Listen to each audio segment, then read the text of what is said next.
Hola, buenas tardes. Mi evaluación intermedia consta de realizar un proyecto de ley de los derechos fundamentales que considere más importantes, por lo que mi proyecto se basa en el artículo 1 de la Declaración Universal de Derechos Humanos, que habla de la igualdad y la no discriminación. En mi caso específico voy a hablar de las madres solteras. Los numerales más importantes de mi proyecto de ley son el 4 y el 5. En términos generales, el artículo 4 habla de que el juez deberá solicitar de oficio que se giren los instructivos correspondientes a las diversas instituciones para acreditar el salario del deudor y la capacidad económica de quien represente los derechos del menor, en este caso el acreedor.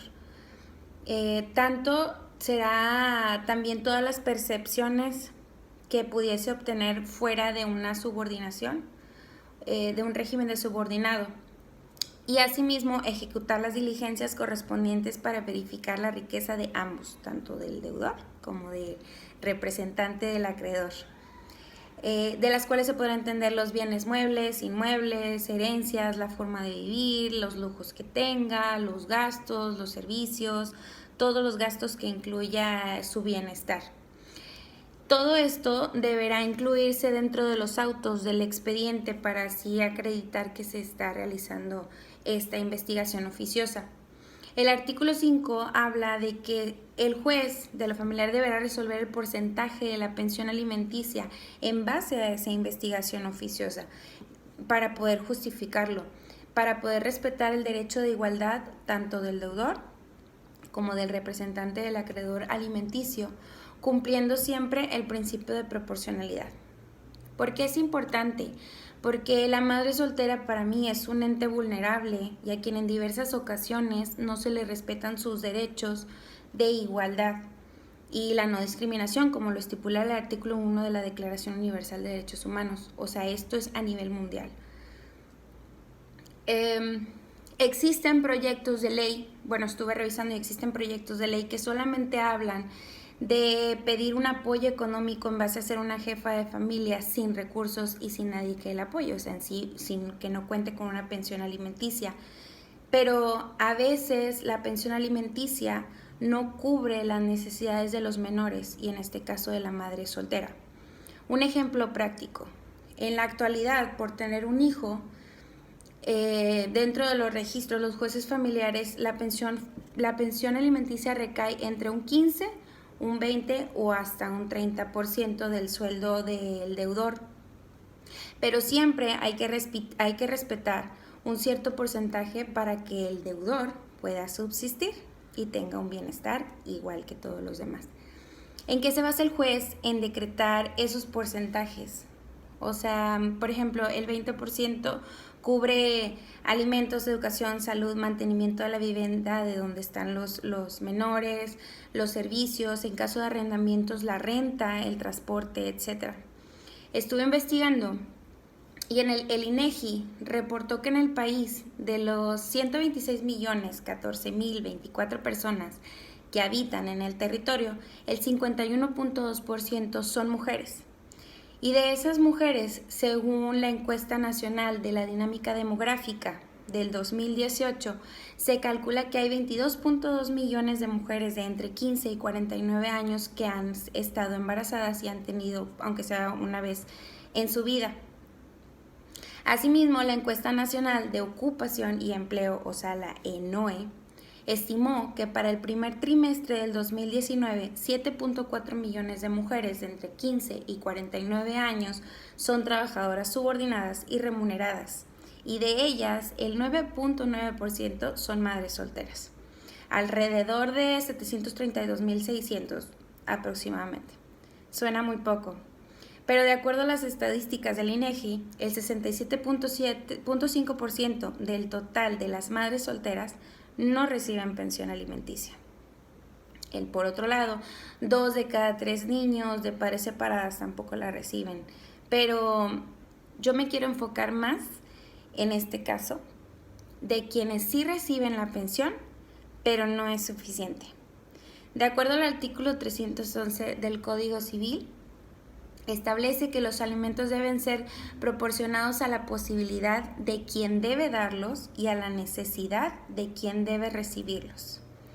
El juez tendrá que allegar los medios de prueba que estime pertinentes cuando no se sepa que el deudor de dónde provienen sus salarios, para conocer su capacidad económica y para ver las necesidades de los particulares de los acreedores alimenticios. Siempre el juez debe respetar el principio de proporcionalidad. ¿Qué es esto? Un juicio constitucional de proporcionalidad constituye un criterio estructural para la concreción de los derechos, la concreción de los derechos fundamentales para otorgar una mayor protección constitucionalidad. Entonces, para mi proyecto de ley quiero enfocarme en eso, que sea una proporcionalidad de ambos, respetar tanto los derechos de la mujer como los derechos de los hombres. En la actualidad, las mujeres, las madres solteras, todo su salario o gran mayoría de su salario es para el bienestar de los menores y de ella. Existen programas para la mujer. Por ejemplo, en México en el 2006 se promulgó la Ley General para la Igualdad entre Mujeres y Hombres para generar condiciones que garanticen el cumplimiento de la igualdad. Existen programas como el Programa Especial de Igualdad de Oportunidades y No Discriminación a las Mujeres, que establece derechos como el derecho a la educación, la salud, el desarrollo, el del trabajo, la participación política, los sexuales, derechos reproductivos, derecho a una vida libre de violencia. Dentro de los derechos de desarrollo está el derecho al esparcimiento, el derecho al bienestar social, el derecho al bienestar emocional, psicológico y físico.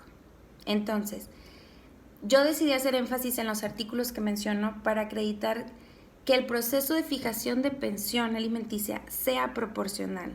¿Por qué? Porque un 20% a lo mejor sí cubre necesidades básicas, pero por ejemplo una madre soltera tiene que dar de más porque los servicios, porque el transporte, porque el cuidado. Entonces hay veces en las que la proporcionalidad no funciona.